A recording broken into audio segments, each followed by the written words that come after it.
What's the most devastating case of medical negligence you've ever heard? Sophie was 8 months pregnant, the kind of expectant mom who had everything ready weeks in advance. The nursery was painted a soft yellow. A rocking chair sat in the corner, and a stack of neatly folded onesies waited in the dresser. This was her first child, and she'd been glowing for months. 2 weeks before her due date, Sophie felt something wasn't right. The baby's kicks had slowed. Normally, Grace, that was the name they'd chosen, moved constantly. Sophie mentioned it during her routine checkup, but her OB just smiled. Babies slow down toward the end. Totally normal. That night, Sophie barely slept. She kept pressing her hand to her belly, waiting for movement. Morning came, and the silence inside her was deafening. She called the hospital, panicked, but the nurse told her to come in later. They were short-staffed and busy. When she arrived, the waiting room was overflowing. She sat for 45 minutes before being called in. The nurse strapped the fetal monitor around her abdomen and frowned slightly.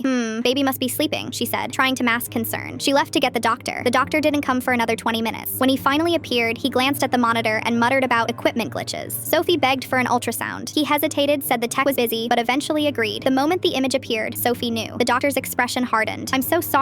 There's no heartbeat." Sophie screamed so loudly nurses down the hall came running. Mark, her husband, burst into the room just as she collapsed. The next hours were a blur. They told her she'd still need to deliver the baby. "Wheel-induced labor," the doctor said flatly. Sophie couldn't understand how she'd carried Grace for 8 months, only to leave empty-handed. The induction was brutal. Contractions ripped through her for 14 hours, and every push felt like it was breaking her. Mark held her hand the entire time, whispering, I'm here," even as tears streamed down his own face. At 3:12 a.m., Grace was born. She was beautiful, tiny fingers, button nose, dark curls, but she was silent. Sophie held her against her chest, rocking and sobbing, willing her to breathe. It wasn't until the autopsy that the truth came out. Grace had died from placental abruption, when the placenta detaches from the uterus too early, cutting off oxygen. It's a medical emergency. If they had acted the day before, Grace would almost certainly have survived. The doctor admitted later, off the record, that Sophie's slowed fetal movement was a textbook red flag. She should have been sent for monitoring immediately, but because the hospital was short-staffed and overwhelmed, Sophie was told to wait. Mark and Sophie filed a complaint. The hospital's official report called it an unfortunate outcome, as though Grace's death was just bad luck, not negligence. The grief was crushing. Sophie avoided the nursery for weeks. She couldn't bear to see the crib or the tiny clothes she'd washed in lavender baby detergent. Mark quietly packed away the toys, but left the rocking chair. Sophie sat there at night, clutching Grace's blanket, rocking in the dark. One night, Sophie posted her story in a pregnancy support group. She wrote about how she'd been dismissed, how her instincts were ignored, how she'd been told to just wait. The post exploded. Thousands of mothers commented, sharing similar stories, demanding better protocols. A reporter reached out. Sophie hesitated. Going public meant reliving the worst moments of her life, but she agreed. If it saves even one baby, she said, then Grace's life will mean something. The article went viral. Soon, a petition demanding mandatory immediate fetal monitoring for reports of decreased movement gained over 200,000 signatures. Legislators started taking notice. Today, Sophie speaks at medical conferences about the cost of just waiting. She holds up a photo of Grace and tells every doctor and nurse in the room, you may think it's just another patient, but for us, it's everything. Because sometimes negligence doesn't just cost lives, it shatters futures. And Sophie will never stop telling Grace's story until no parent has to leave a hospital with empty arms again.